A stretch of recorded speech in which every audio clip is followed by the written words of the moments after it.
but there's that word awareness again, and I guess the sort of reflection, and it always, it shouldn't surprise me, but it always surprises me that the things that you're thinking about are things that exercise in my mind, even though we haven't spoken. And I was just sort of thinking there in particularly the last 24 hours or so, like we do have, between the two of us, significant experience in business. There's no doubt about that. And we have an incredible, passion and urgency to seek, from a spiritual perspective. And there's a whole lot of nonsense going on in the world at the moment, more so than I think maybe you and I have ever experienced in our life before. Sure. And I'm just sort of wondering whether the opportunity there, if that's the right word, or maybe the calling there is you and I relate particularly well to other men, to other brothers, particularly well, I think. Mm.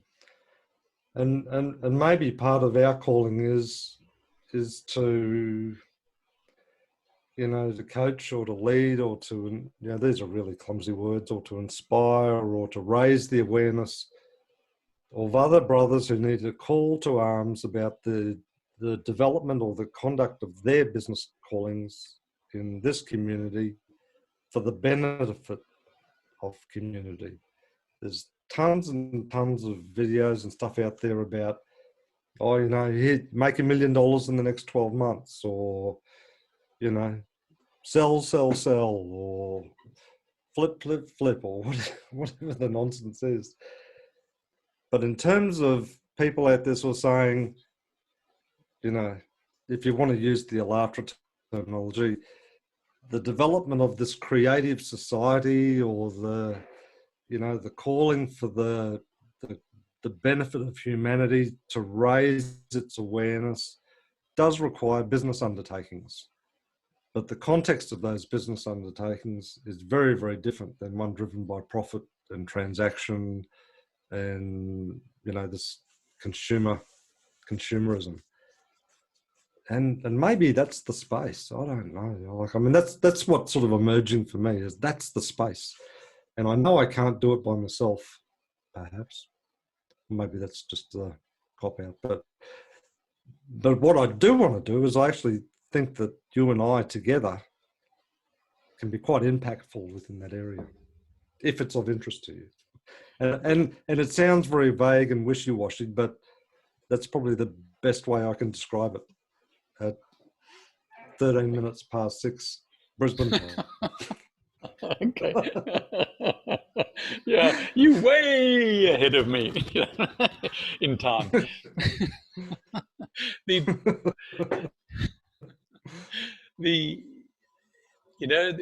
I am interested. Nothing would please me more than for you and I to do some business together. But no buts. What I believe is going to happen, after all the dust has settled, or all the viruses have settled, is there's going to be an enormous growth in the small business, small, medium business. Now, I know the definition is, but let's talk about, I don't know, maybe $1 million turnover a year or something like that. Okay. Or thereabouts. That sort of, well, I guess it's, in your language, it's probably a small business. In South African language, it's a large business, but or a medium business, not a large business. But I think one of the definitions here is like typically less than 100 employees and maybe $5 million in turnover or something like that. I think that's something like what the definition is. Okay. But regardless of what the definition is, I think that the gigantic corporations, something is going to happen. Okay. I can speculate, but what's the use of speculating? But I think they're not going to be as prominent as these emergence and fast emergence and growth of these small businesses. Okay, I think that people are, besides being unemployed and starting up something, I think they're going to be encouraged and supported to start up something. And it's not difficult to start up something for survival means, as opposed to getting very, very, very rich. So I just feel strongly, I mean, that the small business is the 2021 change of who dominates the world. Okay, and I think we've, I don't have a problem. I mean, consumerism. I mean, at the moment, until traumatic things happen, we're talking about consumerism, and we're talking about, I believe, in absolute sort of speciality type businesses that will emerge, that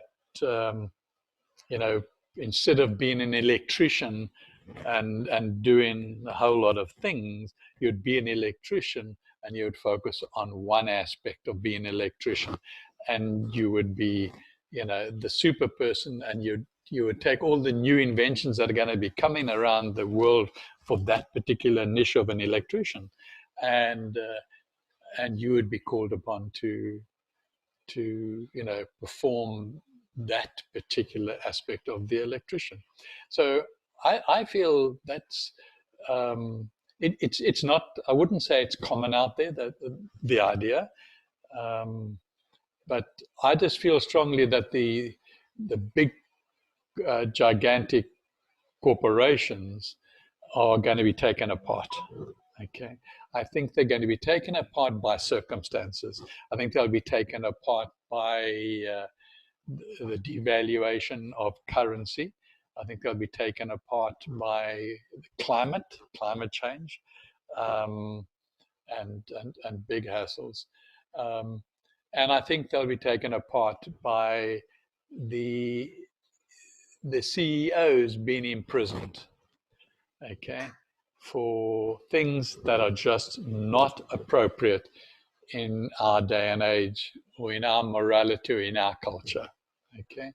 And so I think the Clintons of this world, the Bill Gateses of this world, I think will find themselves imprisoned or being given some sort of sentence that is unknown of at the moment. And that sentence could be, break up your organization into 1 million different small organizations, okay, and we won't put you in jail, okay. That will be your return to the world. So there's, very much like, I don't know how much you knew about South Africa when democracy was voted in and Nelson Mandela became the prime minister, or the president, whatever we called him. But they had, now remember that it was white against black in South Africa. So the whites had repressed the black population drastically since after the Second World War. Okay? And they'd introduced this word called apartheid, okay? And they justified it and so on. But then when Nelson Mandela became the president, he had spent 27 years in meditation, okay? 27 years in imprisonment, okay? And he came out and became the president with not one iota of regret, of anger, of retribution. Not one aspect, okay? What he set up was, and I forget the word that was used now, it'll come to my mind as I'm talking. He formed a committee. He got Bishop Tutu to set up a committee, and anybody, being black or white, could come to this committee um, and apologize for their behavior in apartheid and the bad things they had done. Okay, um, and people came. It went on for, I'm not sure if it was 5 or 10 years. Okay, and uh, and it was just absolutely amazing. People came forward. People, member of the armies, of the police force, um, individuals in business, um, and and murderers, came and said, "This is what happened, and I shot this guy. This was the lead up. This was the background." And they would then ask the families that were the victims to come forward, that were still alive, and talk about that, and confirm that the person who was apologizing correctly, and that his facts were correct. Um, and then um, the committee would then allow him to go his way. And if it came to court, let's say he was sued or something to that effect, that it was very strongly held that he should be forgiven. Okay, and in a lot of cases, it never went to court. This committee, on behalf of the family that was victimized or suffered, um, got the family to forgive him.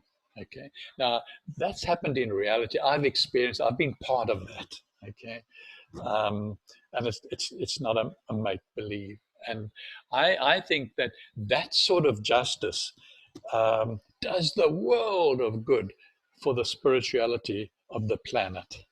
Okay, so I could imagine seeing the Bill Gates of this world being given the opportunity to come forward and admit everything that he's done, um, and to be sorry for it, genuinely sorry, and then he would be given a chance to serve the community by, as I say, maybe breaking up his businesses or and giving them out to 1,001 CEOs that have been running it under his.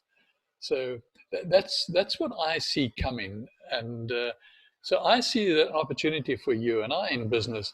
How do we support that that emerging, much smaller business, but still a significant business? Yeah, and I think the other, and I think that's absolutely finger on the pulse what you've just described there. The other context I'd probably add to it is if you look at it from the consumer or the customer perspective, I think that what people have experienced, and we're all customers of businesses, no matter how rich or poor we are. But one of the things I think that we've all most universally experienced is that customers are now more vulnerable than they've ever been.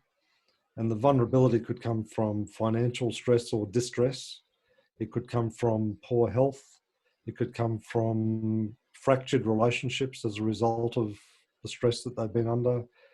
It could come from violence. It could come from loss, of loved ones, or, as a result of death, from the virus. There's a whole range of different contexts, but the common denominator to all of it is people are very vulnerable. And then as they engage with this, for the want of a better term, the new age business needs to be very, very mindful, aware of how they engage with the vulnerability of the population. And that's a key difference than what has happened in the past, where it's all about spin up your marketing story, stack them high and let them fly sort of mindset, just sell, sell, sell. And we've seen the bad behavior of the large corporations, particularly banks in the financial sector, where they're quite happy to just burn and churn people, through absolutely flawed loan schemes and all of those sorts of things, just for the sake of their own self-serving. Whereas I think the difference here is if you're engaged with the population, you're aware of their vulnerability, and you're aware of the role that your enterprise can play within the community for its greater good, then that's a completely different animal than what we've seen in the past in many respects. And on top of what you've just said in terms of, it's almost like a purging or a confession, you know, just to clear a space so that something new can emerge from it. You know, I think that process, I think, is what's called for. You know. Yeah. I agree with you. And to add on to what you're saying, but also to add on to what I was saying as well, is that what happened um, when South Africa got democracy, and President Nelson Mandela stepped forward, everybody thought there was going to be absolute civil war, okay? Because there was so much anger in the black people for how they'd been suppressed. And, you know, I could talk for an hour on the horrific aspects of that regime of apartheid, which I was I was born into it, you know, and you couldn't really get out of it. All you could do would try and do from your perspective, but it's like us now being parcel of a consumer society. You can't get out of it, you know. You really can't. We're blocked down by the banks and the large corporations and the pharmaceuticals. So one of the things that really worked in South Africa was they said, right, you know, we're not going to take down the whites. They've got skills, they've got experience, okay. But what we want them to do, we want them to share that. Okay, so then they passed some laws and so on that the laws were called Black Empowerment. Okay, and so, you know, the enormous big companies had to have criteria on about 9 levels of a business. You know, from directors, they had to have a percentage of black people as directors, where they would be directors, and by being a director, they would learn the skills within that company. And preferably they were promoted from within the company, but it wasn't essential. And then you get like top management, there had to be a percentage of black people, and middle management and so on.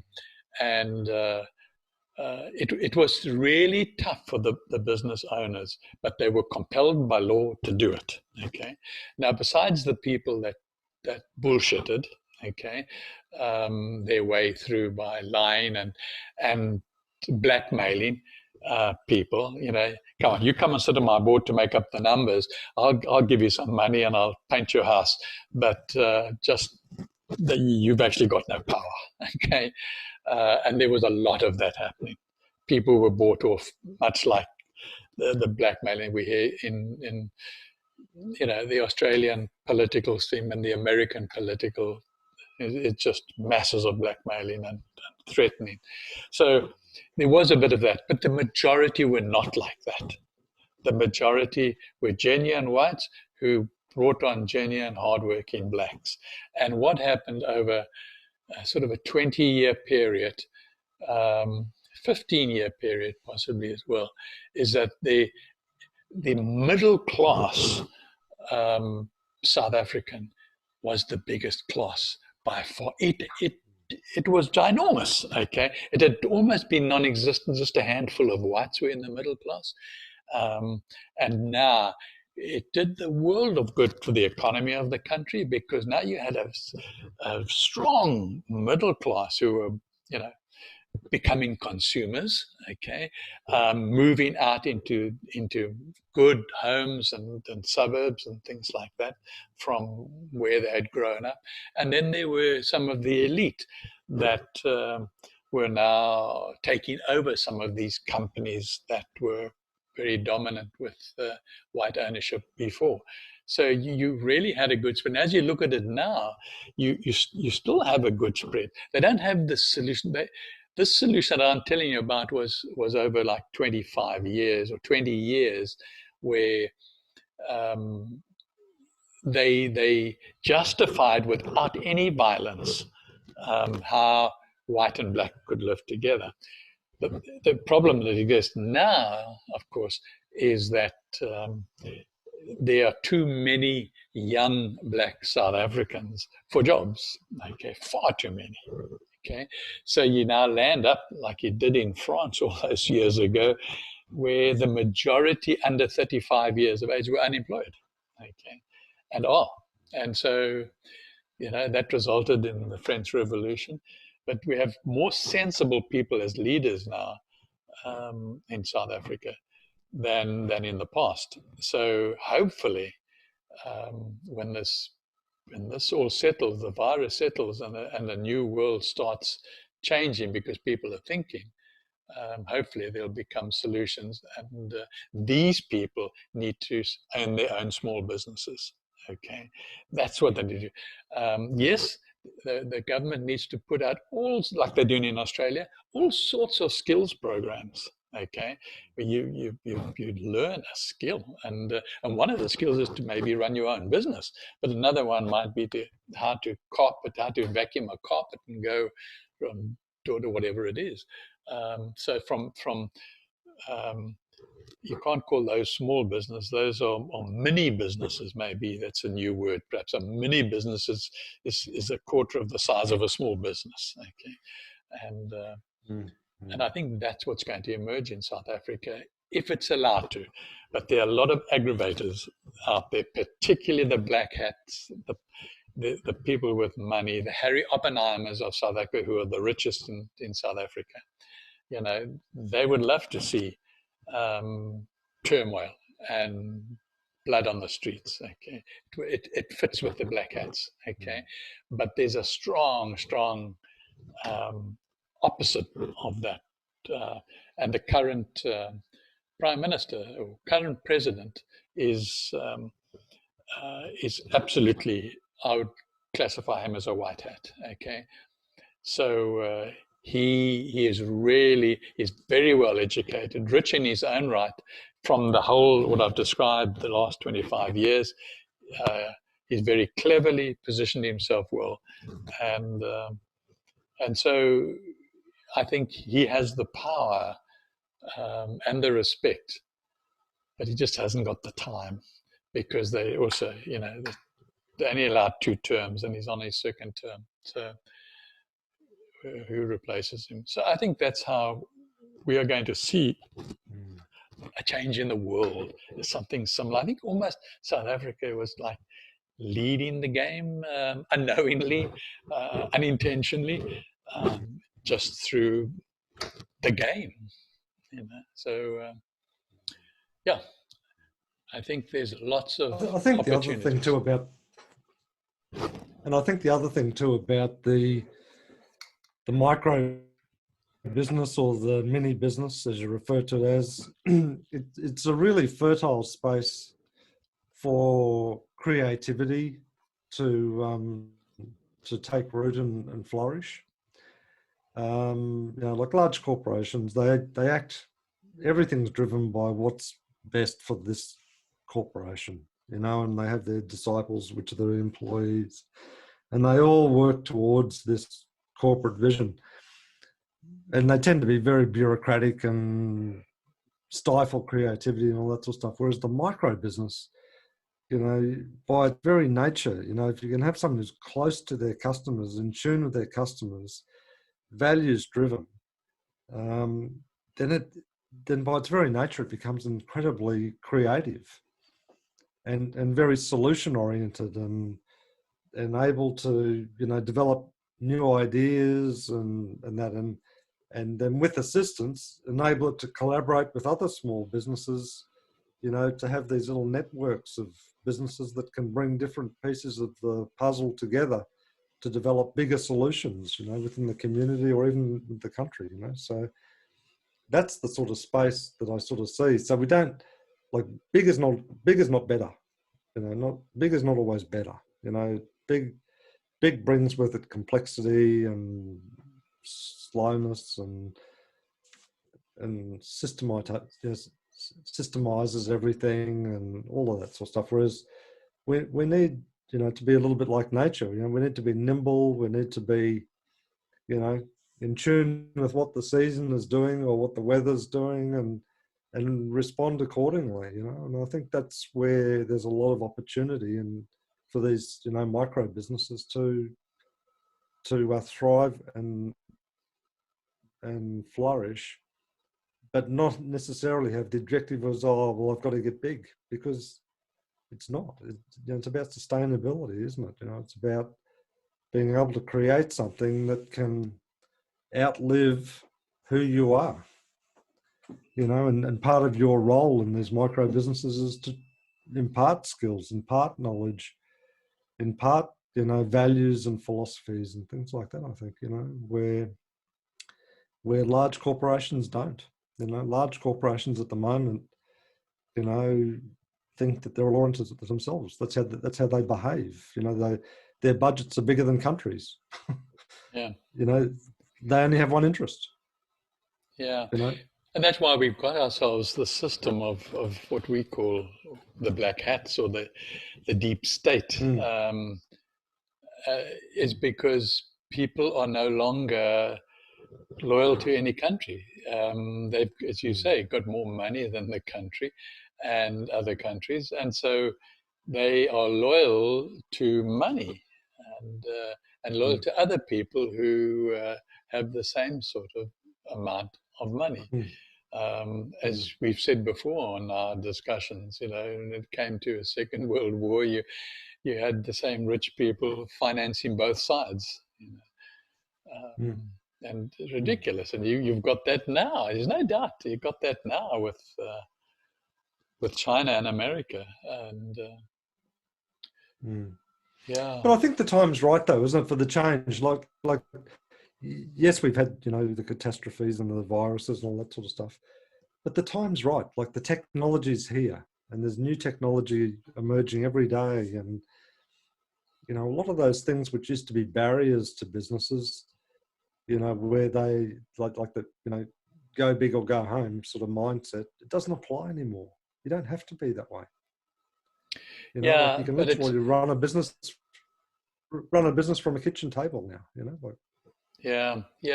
I'm not sure in my own mind how that sort of transition will take place, because it's an attitudinal transition, and you know, people start business or go to work and they want to survive. Okay, they want to pay their rent and food and so on.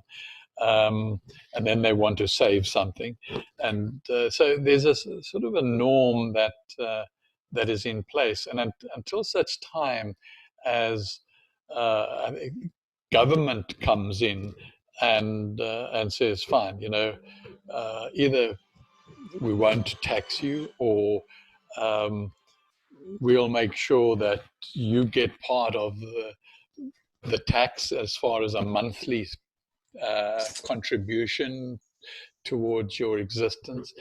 Until such time as with every baby's born, maybe they're allocated a plot of land that's theirs for life, and perhaps can only be swapped if they move towns or something. But you know, or put in place a tax structure or a support structure. Is the more that you share that skill base and bring people in and give them knowledge and skills, then you'll be rewarded for that, you know. So rather than it being a drain on the business, it's something you're supported, you know, because there's a greater good for the community, which, you know, will benefit. So but you see, unless a a religion or a spiritual theme or concept comes out where it actually, affects people to make them change towards an understanding of why they're here. Okay. And then that would change the attitude that I was mentioning. The attitude, not towards necessarily, I mean, if we could change consumerism in some way, I haven't got my head around that for any suggestions, but definitely there mustn't be pressure on the individual at any stage in order to survive. Okay. Because, and so, if each person's, at the day they're born, they allocated a plot of land that is they can build a house on, or they can farm, or they can do whatever they want to do with it, or they can put it together with their brothers and sisters, or whatever. So at least that's, and it can't be taken away. They can't lose it. It can't be repossessed. So that's a starting point. I don't know where we go from there, but that's a starting point in my mind, is that that's your place. And if you've got nothing for nothing for nothing for nothing, you can sleep on the bare ground, but it's yours. Okay. And I think that those words you used are really important too, because like when people are in survival mode, like survival by its very nature sort of takes you right back to the fundamentals, like where's my next meal coming from? Where am I going to sleep tonight? How do I, where's my next route coming from? All that sort of nonsense, it takes you down to a very base level, but you overlay like a spiritual awareness framework, maybe if that's the right term. It lifts people up out of a survival mode to wanting to sort of grow and thrive, as a collective, rather than me trying to get to the top of the pile. It's about, the definition of success is how many people I bring with me, rather than, what sort of car I drive or how many credits I have in my bank account.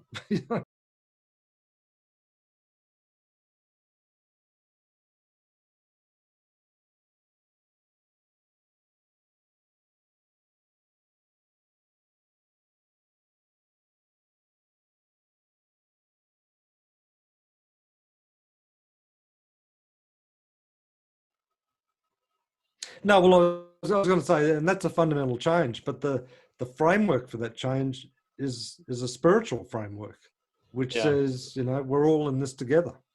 We're all in this together. So what can I do for everyone's benefit, rather than what can I do for my benefit? Yeah, I agree. And so that fundamental attitudinal change needs to happen. And I've got a strong suspicion that, in probably, I don't know, 100 years, that would be logos. Okay.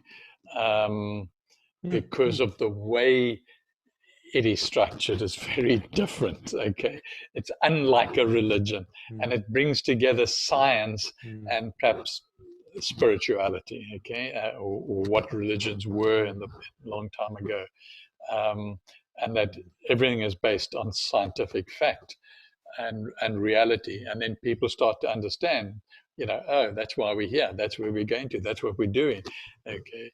So now bringing people along with you, and you can go along with other people. Okay. You know what I mean? It's not about, well, I've got the money, so now I'm going to bring people along with me. It mustn't be based on money. Absolutely. Okay. But, I could be a farmer, and I will bring people along with me to teach them to farm.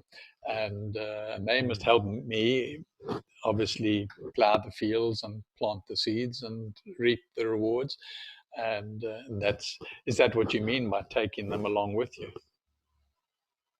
Yeah, very much so. But I think that also, part of that broader education framework, if you want to call it that.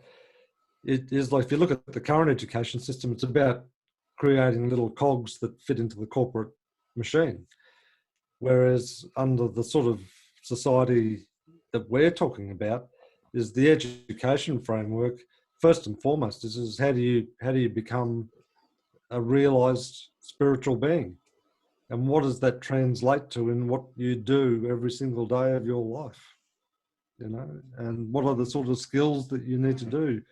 You know, how do you identify, you know, what your strengths are that you can contribute to bringing humanity forward rather than some artificial corporate entity forward? Yeah, I agree. So it's a big shift. It's a big shift.